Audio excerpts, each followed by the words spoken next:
Ever since man has looked up into the stars, he has seen strange objects in the skies. But the search for proof of extraterrestrial intelligence has produced disappointing results. The best so-called evidence has only been a few photographs and film clips. But now, all that's about to change. Since 1985, more than 15 million Americans have reportedly witnessed unidentified flying objects. But despite the seemingly overwhelming evidence, mainstream science has chosen to ignore the subject. But now, for the first time in history, one of the greatest mysteries of this century is unraveling. A former government scientist has come forward to discuss the military's classified work on extraterrestrial spacecraft.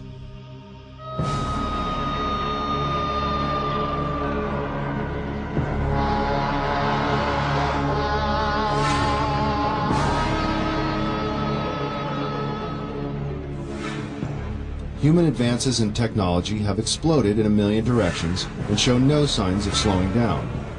The ever-increasing pace of achievement in the last several decades is unparalleled in human history. The high cost of developing and producing these technologies has limited the number of contenders from the private sector, leaving the government and large corporate businesses on the cutting edge of new discoveries.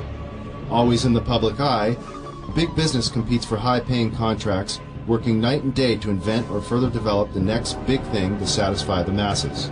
The government, on the other hand, must conceal information concerning national security that, for obvious reasons, should not be public knowledge. But when it comes to matters concerning the welfare of our planet, the living beings on it, or potential clues to the mysteries of the universe, many believe it should be our right to know. The end of World War II and the invention of the atomic bomb signaled a new era of international mistrust. Since the earliest days of the Cold War, which coincides with the Roswell incident and the start of the modern UFO era, the military has been especially secretive about its advances and achievements, while always searching for the perfect weapon or super sophisticated tool of espionage.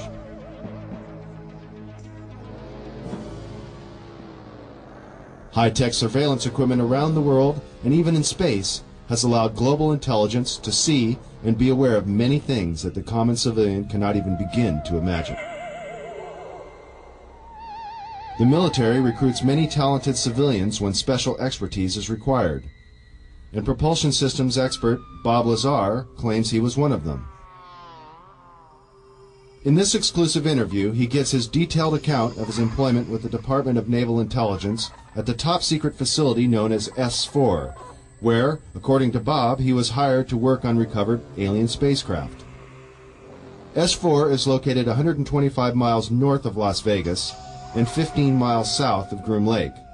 This now not-so-secret military base at Groom Lake, Nevada, is known as Area 51, or Dreamland, as insiders like to call it.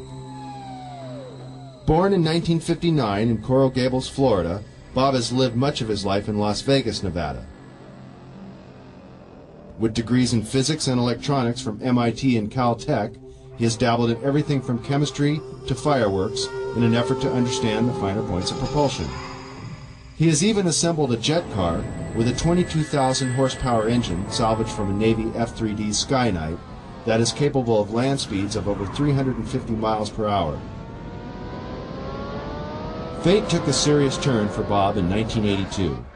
Arriving early for a lecture at Los Alamos National Laboratory in New Mexico given by Dr. Edward Teller, one of the inventors of the atomic bomb, Bob was able to meet and talk to the famous physicist. Coincidentally, Dr. Teller was reading the local paper, The Monitor, with a featured front-page article on Bob, and the two struck up a conversation. Later, Bob sent Dr. Teller his resume for consideration, and soon after, Bob was hired by the Los Alamos National Laboratory. This Los Alamos-based directory lists Bob as an employee. By 1989, Bob was brought into the top-secret program at S4 known as Project Galileo. In the following interview, Bob reveals many details of this amazing experience.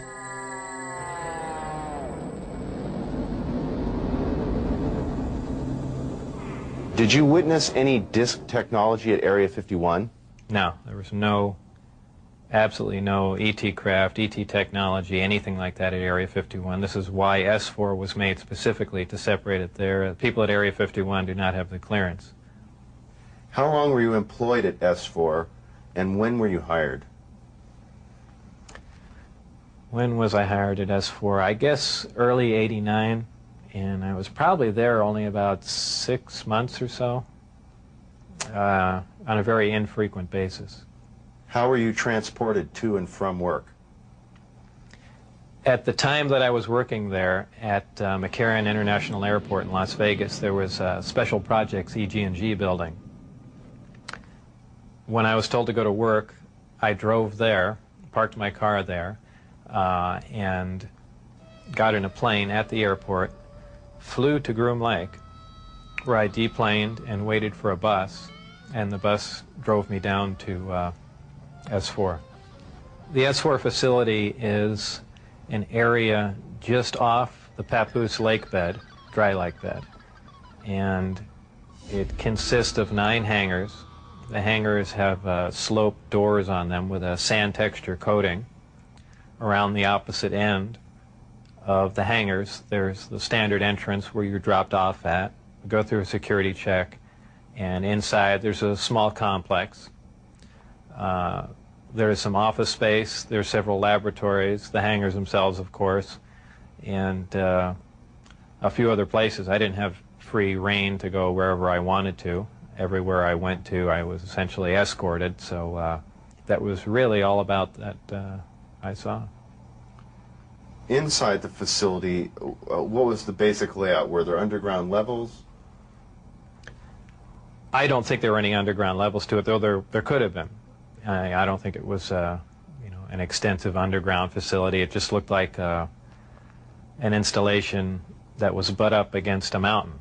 And I didn't see any evidence of any stairs going down, elevators, or but like I said, I don't know. There could have been, and I just might not have been permitted in those areas.